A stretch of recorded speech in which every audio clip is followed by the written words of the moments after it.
नमः श्रीवर्धमानाय निर्धूतकलिलात्मने सालोकानां त्रिलोकानां यद्विद्यादर्पणायते श्रीमत्परमगम्भीर स्याद्बादामोघलाञ्छनम् जियात्रैलोक्यनाथस्य शासनं जिनशासनम्।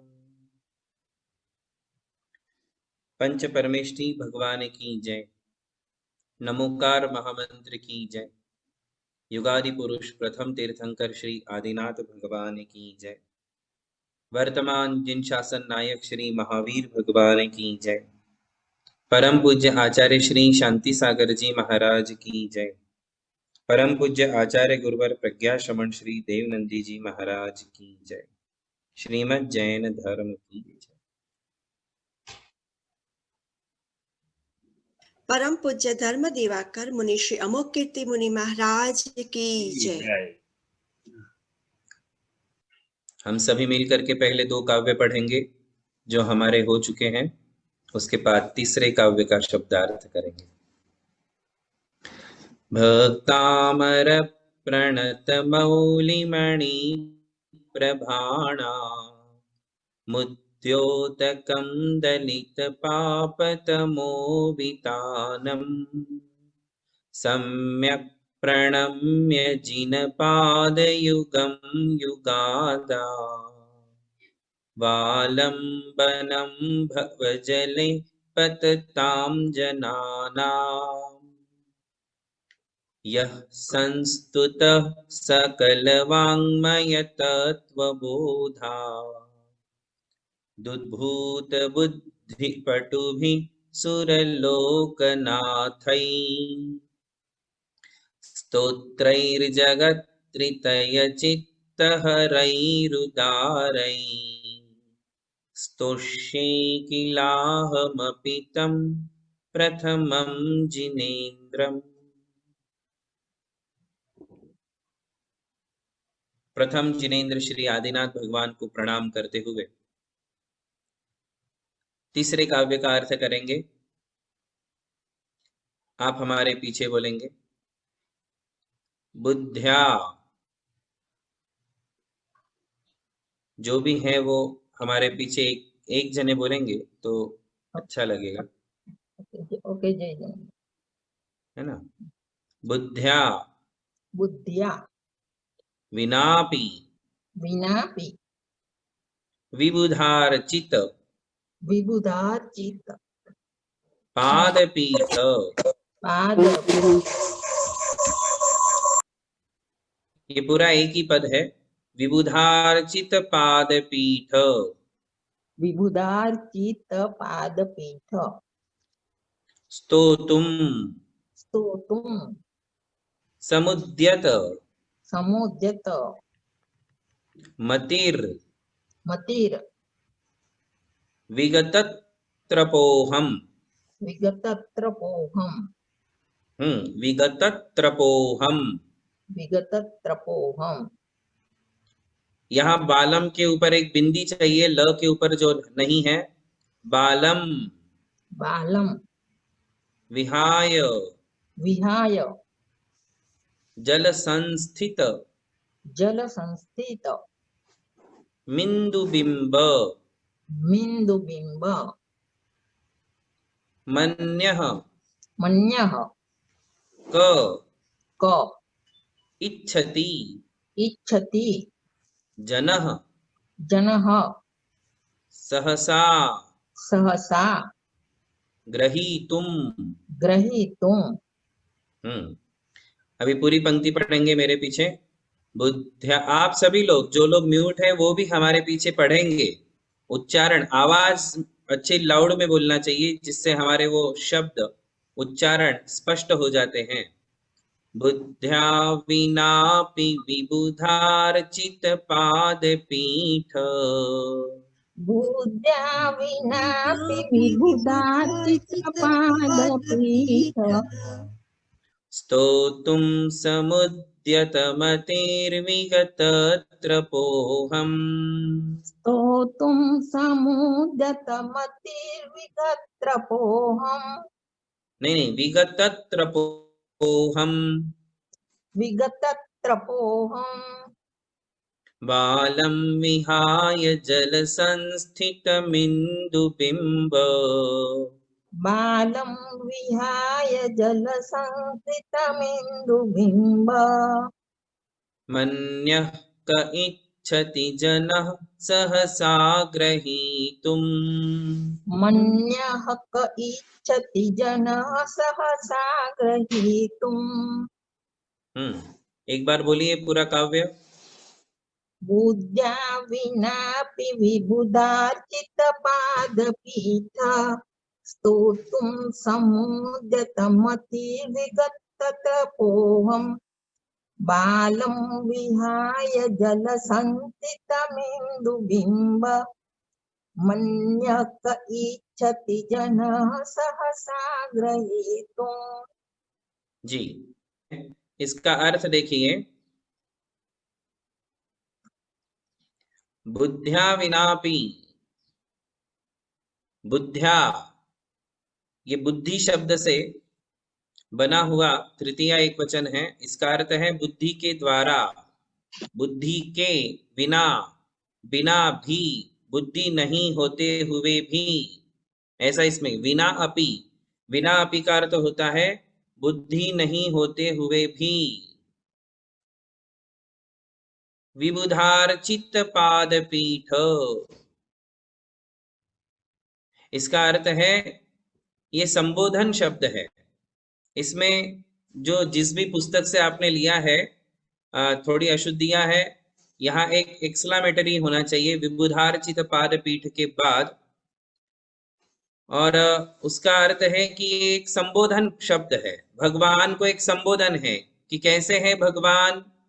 विबुधार्चित पादपीठ, विबुध यानी देव, अर्चित यानी देवों के द्वारा अर्चित पूजित। क्या? पादपीठ, वह पादपीठ जिसके ऊपर भगवान बैठे हैं या खड़े हैं। तो यहाँ अर्थ है देवों के द्वारा अर्चित है पादपीठ जिनका। विबुधार्चित पादपीठ ये भगवान के लिए संबोधन है। संबोधन का अर्थ होता है किसी के लिए हम बुलाते हैं तो उसमें संबोधन का प्रयोग करते हैं और उसमें हे शब्द लगाते हैं। तो यहाँ है हे विबुधार्चित पादपीठ, यानी कि देवों के द्वारा पूजित है पादपीठ जिनका, ऐसे है जिनेंद्र भगवान, ऐसे है आदिनाथ भगवान। तो आप इतना समझिए कि विबुधार्चित पादपीठ ये संबोधन है। भगवान को एक प्रकार का विशेषण दे करके हमने संबोधित किया है। अर्थ तो यहाँ लगाना है बुद्ध्या विना अपि, बुद्धि नहीं होते हुए भी।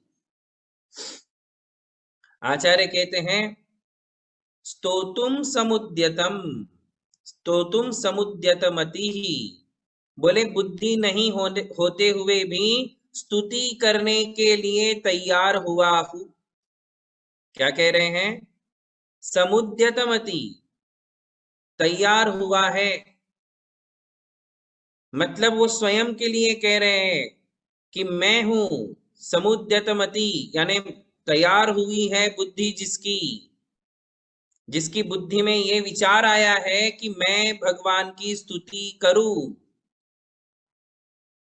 कैसे? बुद्ध्या विना अपि, बुद्धि नहीं होते हुए भी। ऐसा मान तुंग आचार्य श्री स्वयं के लिए कह रहे कि हे भगवान बुद्धि नहीं है मेरे में, फिर भी स्तोतुम समुद्यतमति, स्तुति करने के लिए मैं तैयार हुआ हूं।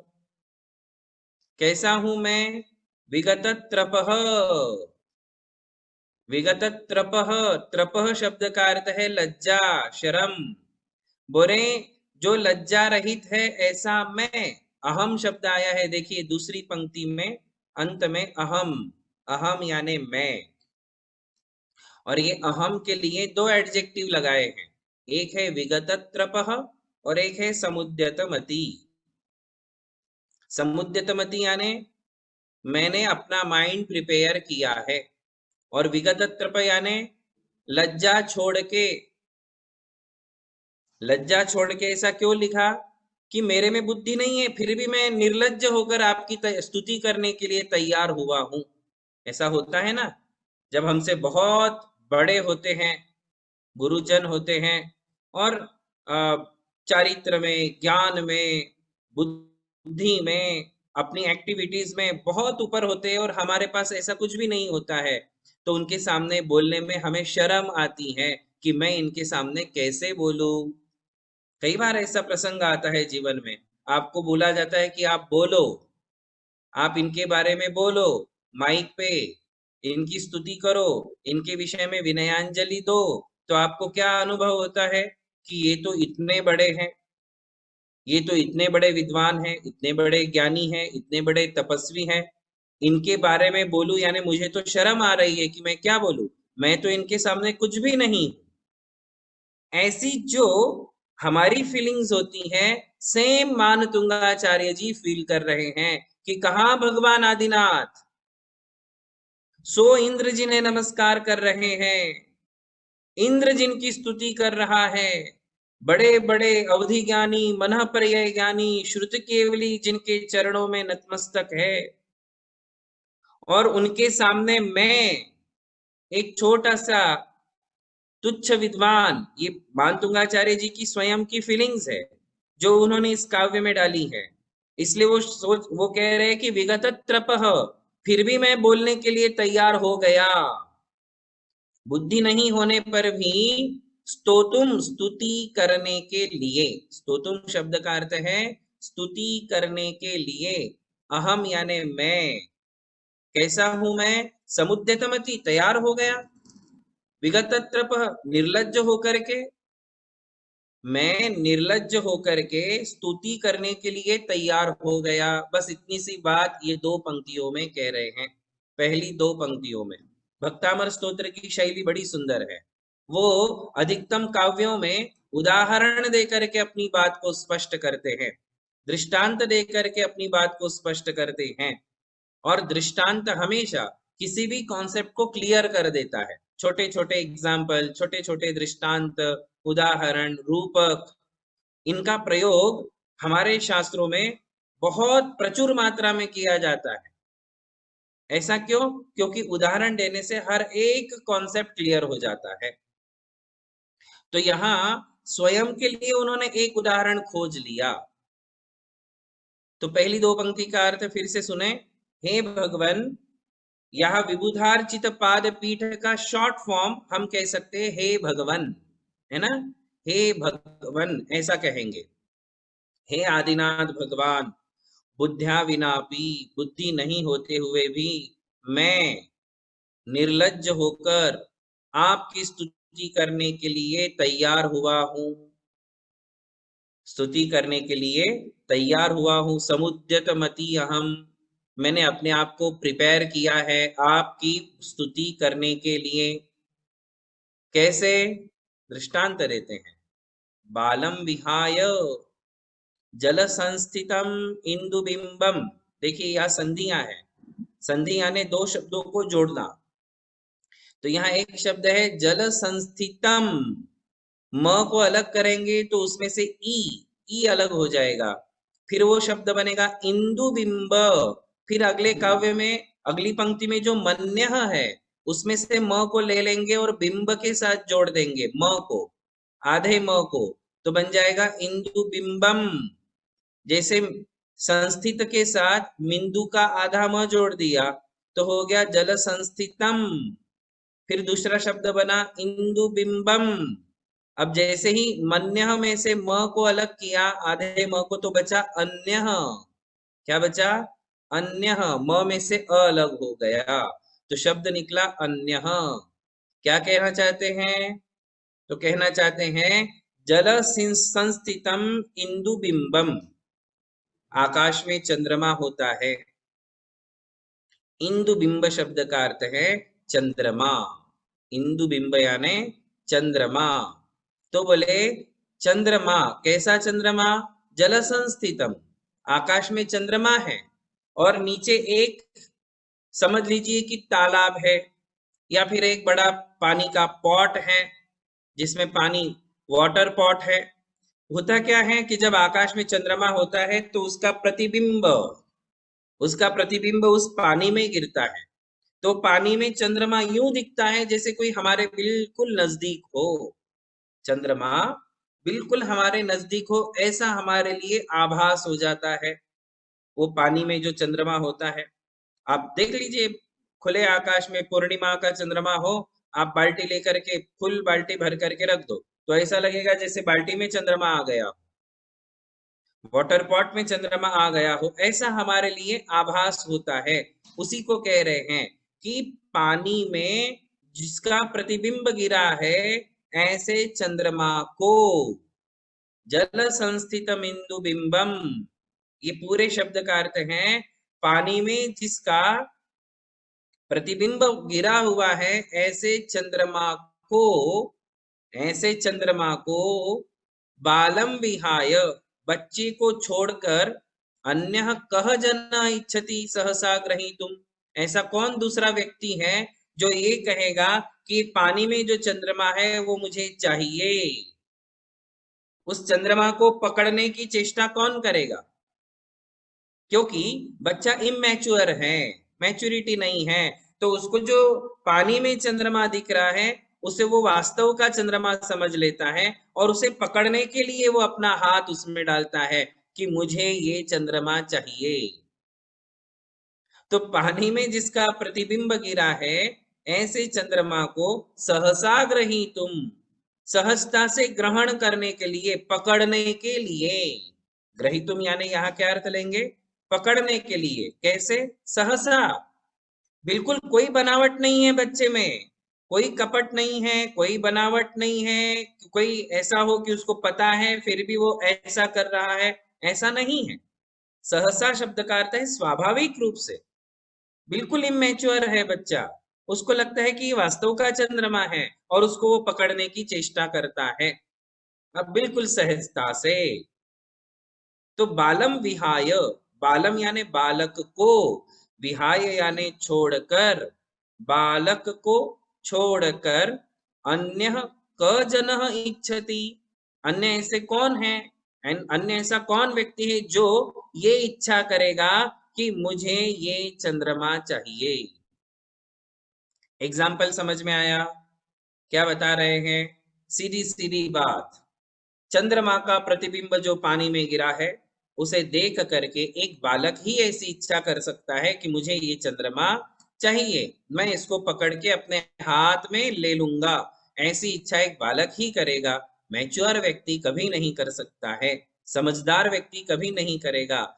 अब यहाँ ये सोचिए कि मानतुंगाचार्य जी अपने आप को बालक के स्थान पर रख करके सोच रहे हैं कि जैसे एक इमेच्योर बालक है, ना समझ बच्चा है और वह चंद्रमा को पकड़ना चाहता है, मैं भी एक प्रकार से ऐसा ही एक ना समझ बच्चा हूं। उन्होंने उन्होंने जो है भगवान को चंद्रमा का स्थान दिया और स्वयं को बच्चे का स्थान दिया कि भगवान तो है चंद्रमा और ये भगवान की प्रतिमा है, एक प्रकार के भगवान का प्रतिबिंब। जैसे चंद्रमा का प्रतिबिंब पानी में है, वैसे ही ये जो भगवान की मूर्ति है ये एक प्रकार से साक्षात भगवान का प्रतिबिंब है, स्थापना है, और ये चंद्रमा के स्थान पर है। और मैं एक छोटा सा बालक, ना समझ बच्चा, मैं उस बच्चे के स्थान पर हूं जो अपनी स्तुति के द्वारा भगवान को पकड़ना चाहता हूं, भगवान को वश करना चाहता हूं, भगवान को प्रसन्न करना चाहता हूं, ऐसा ये मैं हूं। मैं हिम्मत कर रहा हूं, जबकि मेरे अंदर बुद्धि बिल्कुल भी नहीं है, समझ बिल्कुल भी नहीं है, नहीं होते हुए भी मैं भगवान की स्तुति करना चाहता हूं, स्तुति करने के लिए तैयार हुआ हूं। अब पूरे काव्य का भावार्थ क्या हुआ? पूरे काव्य का भावार्थ ये हुआ कि आचार्य श्री मानतुंग जी अपनी लघुता प्रकट कर रहे हैं। ये आगे के 3-4 काव्यों में अपनी लघुता ही प्रकट करेंगे।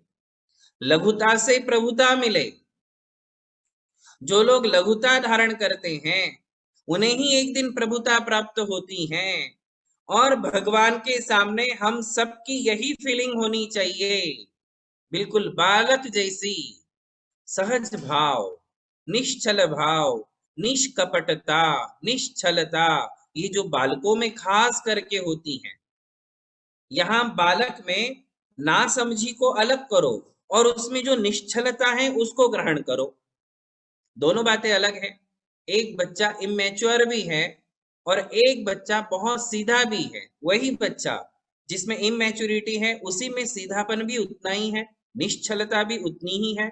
हमें वह निश्चलता सीखनी है कि भगवान के सामने बिल्कुल निश्चल बन जाओ, निष्कपट बन जाओ। और सबसे बड़ी बात, भगवान के सामने हमने अपने आप को बिल्कुल लघु समझना चाहिए। ये एक प्रकार का मूक संदेश हमें आचार्य श्री मानतुंग जी दे रहे हैं कि हमारे अंदर क्या होना चाहिए, लघुता। कितना भी ज्ञान आपने प्राप्त कर लिया हो, कितने भी शास्त्र आपने प्राप्त कर लिया हो, किंतु भगवान के सामने पांडित्य का प्रदर्शन कभी नहीं करना चाहिए। देव शास्त्र गुरु के सामने अपनी विद्वत्ता का, अपनी पांडित्य का कभी प्रदर्शन नहीं करना चाहिए। वहां लघुता के भाव लेकर के चलना चाहिए, क्योंकि सम्यक दर्शन के वे श्रद्धा स्थान हैं, मोक्ष मार्ग में वे श्रद्धा के स्थान हैं। और जो श्रद्धा स्थान होता है वो हमेशा ऊपर होता है, हम उसके ऊपर कभी हो ही नहीं सकते। और उन्हें इतने ऊपर रखना, अपने श्रद्धा के सिंहासन पर हमें भगवान को विराजमान करना चाहिए। जैसे आप सिंहासन रखते हो और उस पर भगवान को विराजमान करते हो ना, वैसे अपना एक श्रद्धा का सिंहासन अंदर होना चाहिए कि ये मेरे श्रद्धा स्थानीय है, इन्हें मैं हमेशा ऊपर का स्थान देता हूं। मेरे जीवन में सबसे ऊपर का स्थान यदि किसी का है तो वो देव शास्त्र गुरु का है, भगवान का है। और इनके सामने मैं हमेशा शून्य हूं। क्या समझना चाहिए? शून्य हूं। यदि हम शून्य बनेंगे तो शून्य एक दिन आपका भर जाएगा। शून्य कैसा होता है? अंदर से पोला होता है, केवल एक लकीर होती है शून्य में। आप शून्य बन करके जाओ। जब हम भगवान के द्वार में, देव शास्त्र गुरु के दरवाजे पर, मोक्ष मार्ग में शून्य बन करके जाते हैं तो हमारा शून्य एक दिन ठोस बन जाता है, अंदर से भर जाता है और हम संपूर्ण चंद्रमा के समान हो जाते हैं। अभी शून्य है, एक दिन वही शून्य चंद्रमा बन जाएगा। तो हमें भगवान के सामने शून्य होकर के पेश आना चाहिए। स्वयं मानतुंगाचार्य, उद्भट विद्वान, अपने समय के सभी विद्वानों को जिन्होंने परास्त कर दिया था, कालिदास ने भी जिनके सामने दांतों तले अंगुली चबा ली थी। कालिदास उद्भट विद्वान था उस समय का। राजा भोज के दरबार में मानतुंगाचार्य की प्रतिभा के सामने सभी के सभी विद्वानों ने घुटने टेक दिए थे, ऐसे उद्भट विद्वान थे। भक्तामर स्तोत्र का संपूर्ण अध्ययन करने पर पता चलता है कि आचार्य श्री मानतुंग जी चारों अनुयोग के उद्भट विद्वान थे, प्रतिभाशाली आचार्य थे, अपने समय के धुरंधर आचार्य थे। और फिर भी भगवान के सामने कैसे पेश आ रहे हैं? देखिए, आप अपनी सारी उपलब्धियों को किनारे रख देते हैं। ये हमारे लिए सीखना है कि लाइफ की सारी अचीवमेंट्स को किनारे रख दो। जब हम भगवान के सम्मुख प्रस्तुत होते हैं, देव शास्त्र गुरु के सम्मुख प्रस्तुत होते हैं, तो अपनी सारी उपलब्धियों को दूर कर दो, अपने दिमाग में से अलग कर दो कि मैं कुछ हूं, मैं कुछ हूं, इसको भूल जाना चाहिए भगवान के सामने। और अपने सारे पदों को, अपनी डिग्रीज को, अपनी पोजीशन को, अपने वेल्थ को, अपना जो भी है, सारी प्रॉस्पेरिटी भूल करके हमें भगवान के सम्मुख प्रस्तुत होना चाहिए। ये एक संदेश हमारे लिए आचार्य श्री मानतुंग जी इस काव्य के द्वारा देते हैं। तो पुनः एक बार इसका अर्थ हम देख ले कि हे भगवान, बुद्धि नहीं होते हुए भी मैं निर्लज्ज होकर आपकी स्तुति करने के लिए तैयार हुआ हूं। सच ही है, एक बालक को छोड़ करके पानी में गिरे हुए चंद्रमा के प्रतिबिंब को पकड़ने के लिए अन्य कौन व्यक्ति इच्छा करेगा? वह बालक ही इच्छा करेगा, अन्य तो कोई कर ही नहीं सकता है।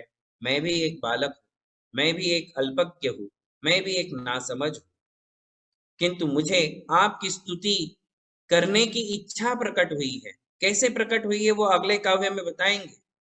अगले काव्य में बताएंगे। इतनी सुंदर बातें बताई हैं, अपनी लघुता को कितने सुंदर शब्दों में प्रकट किया है, कितने अच्छे अच्छे उदाहरण उन्होंने पेश किए हैं, और वो एग्जाम्पल से अपनी लघुता जो प्रकट करते हैं, मुझे नहीं लगता कि किसी अन्य ग्रंथ में इतनी सुंदर रूप से लघुता को प्रकट किया गया हो। हमें यही सीखना है कि हम अपनी लघुता को कैसे अपने जीवन में प्रकट करें। अंदर से लघु बनना है, दिखावटी लघुता नहीं।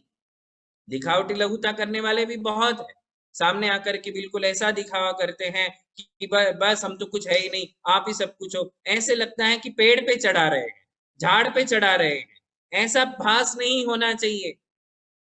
किसी भी गुरुओं को या फिर विद्वानों को जिनके सामने हम प्रस्तुत हुए, उनको ये नहीं भास होना चाहिए कि आप जो है किसी को झाड़ पे चढ़ा रहे हो, या फिर वो बोलते ना चापलूसी कर रहे हो। चापलूसी नहीं मालूम पड़ना चाहिए।